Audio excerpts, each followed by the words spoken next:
السلام علیکم ورحمۃ اللہ وبرکاتہ۔ عزیز دوستو،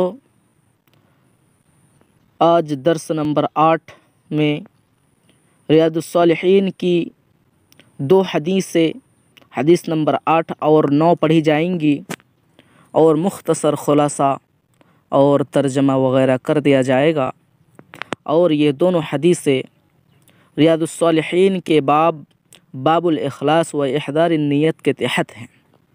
تو آئیے دیکھتے ہیں سب سے پہلے حدیث نمبر 8 کا متن اور ترجمہ اور خلاصہ۔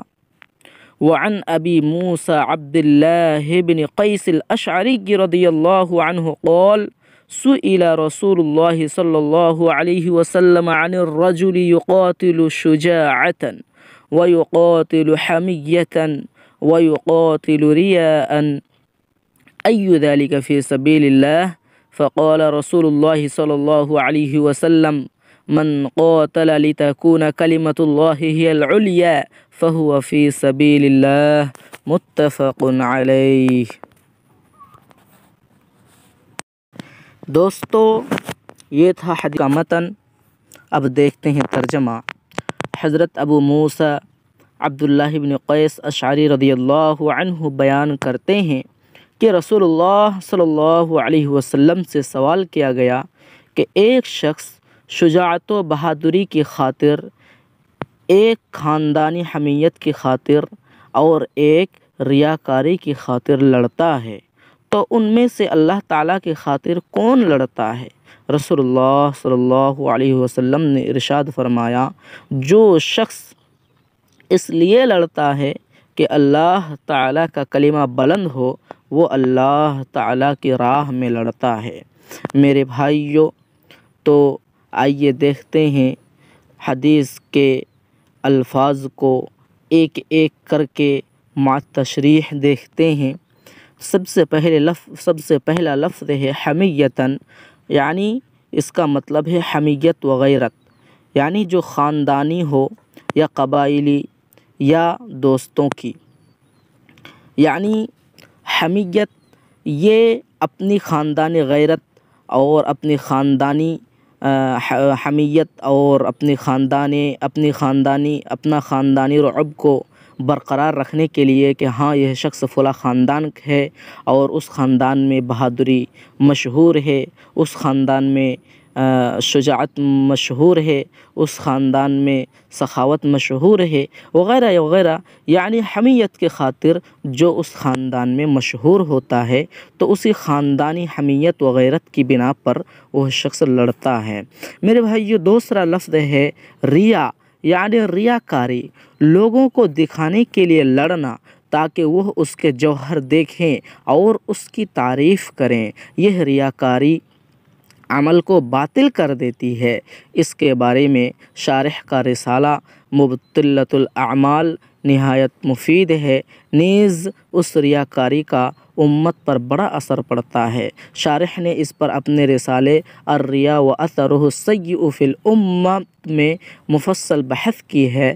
اور دوسرا لفظ ہے کلمۃ اللہ، اللہ کا کلمہ، یعنی اسلام کی خاطر اللہ تعالیٰ کی دعوت، اور اس سے مراد اللہ تعالیٰ کا دین ہے۔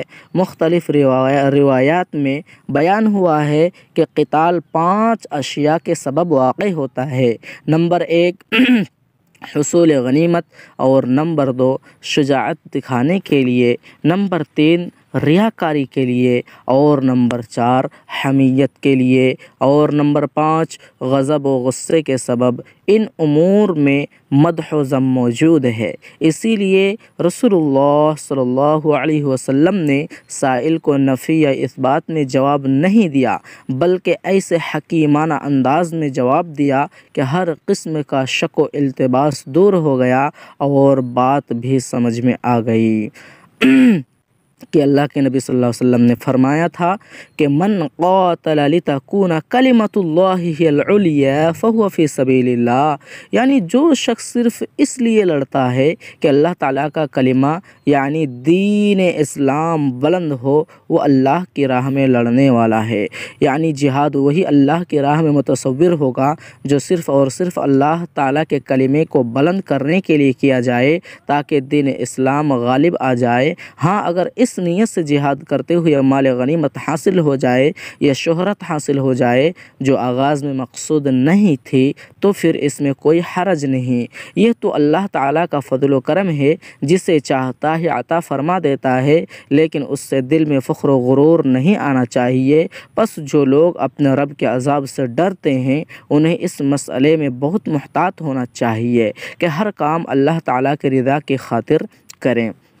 میرے بھائیوں، اس حدیث پاک سے بہت ساری باتیں پتہ چلتی ہے۔ وہ یہ کہ اگر جہاد کی صورت پیش ہی آ جائے، جہاد کا معاملہ پیش ہی آ جائے تو اس وقت صرف اللہ کے نام لے کر اللہ کے کلمے کو بلند کرنے کی خاطر ہمیں جہاد کرنا چاہیے اور باقی کوئی مقصود نہ ہو۔ ہاں اگر اسی نیت سے ہم جہاد کریں اور اس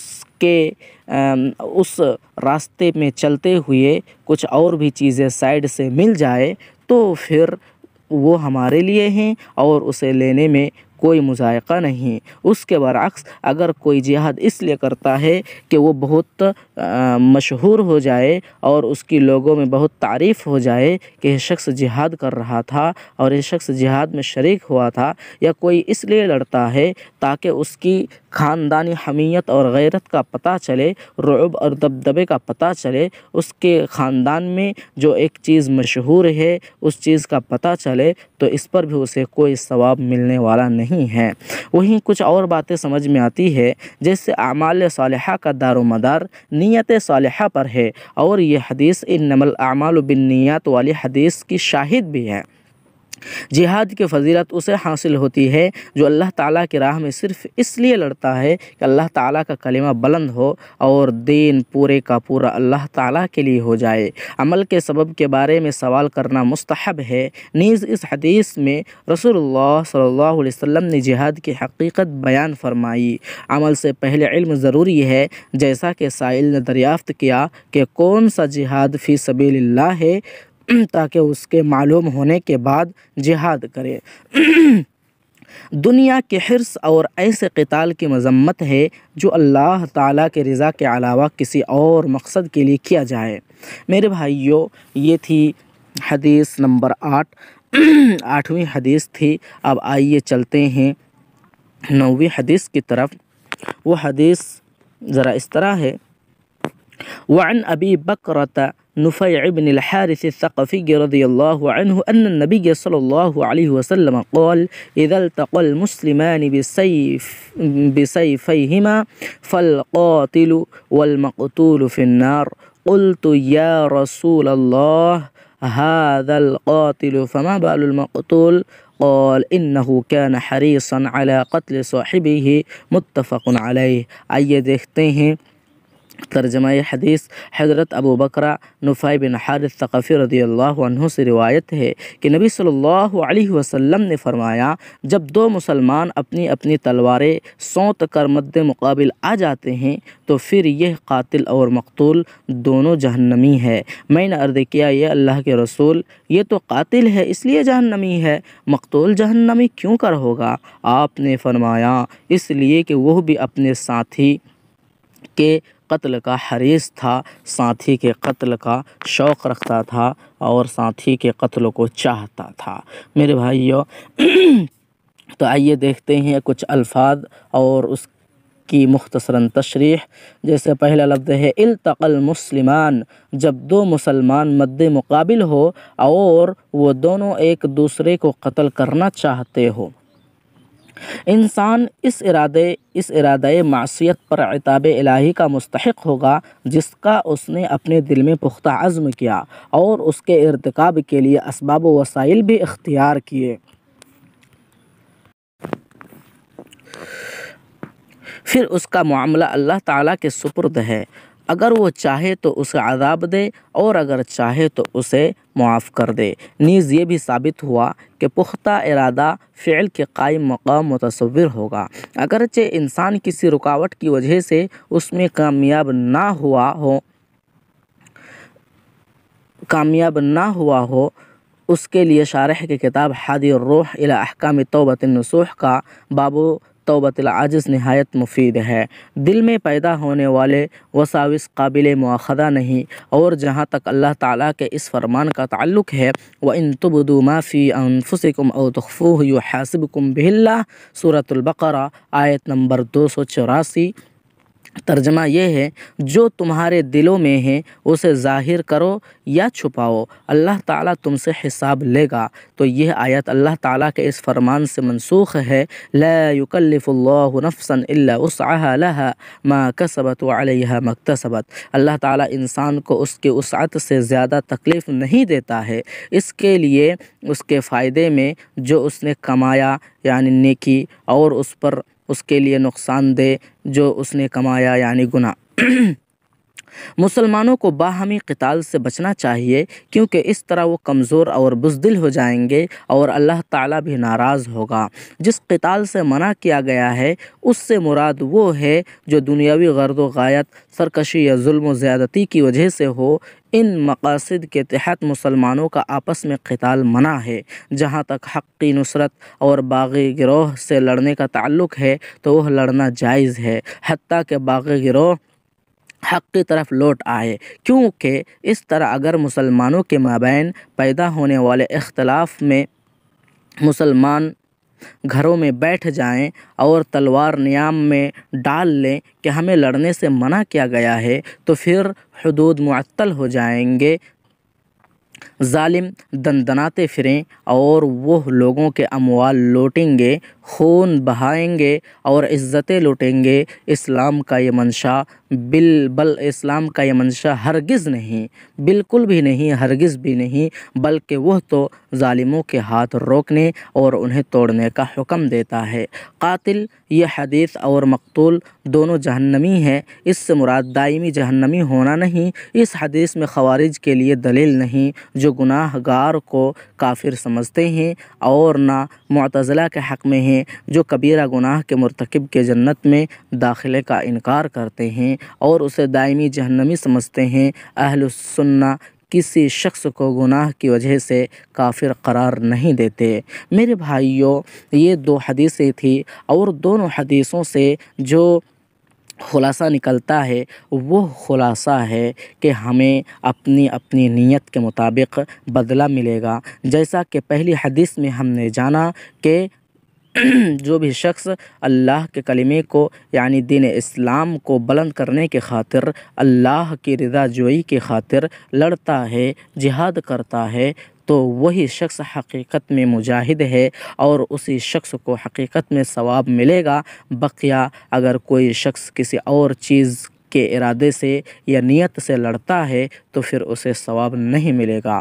اور دوسری حدیث سے یہ پتہ چلتا ہے کہ جب 2 مسلمان آپس میں لڑیں اور ان میں سے کوئی بھی ایک قتل ہو جائے، کوئی بھی ایک مر جائے، تو پھر دونوں جہنمی ہوں گے، قاتل اور مقتول دونوں جہنمی ہوں گے۔ اس بات سے لوگوں کو، صحابیوں کو حیرت ہوئی، تعجب ہوا، تو انہوں نے پوچھا بھی تھا اللہ کے نبی سے کہ اللہ کے نبی ایسا کیسے ہو سکتا ہے؟